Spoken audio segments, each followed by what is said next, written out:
avoir son propre serveur multimédia at home.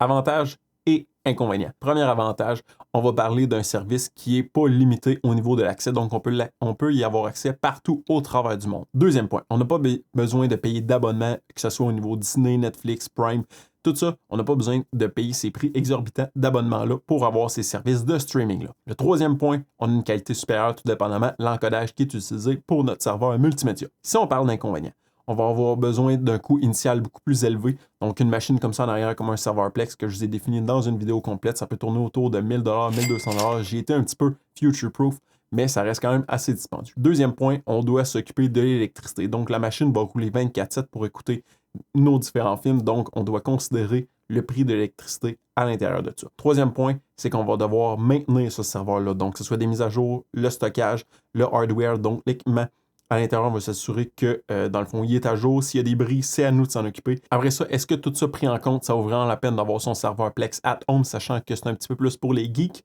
J'aimerais ça savoir, vous, qu'est-ce que vous préférez? Le streaming ou avoir votre propre serveur multimédia? Dites-moi ça dans les commentaires.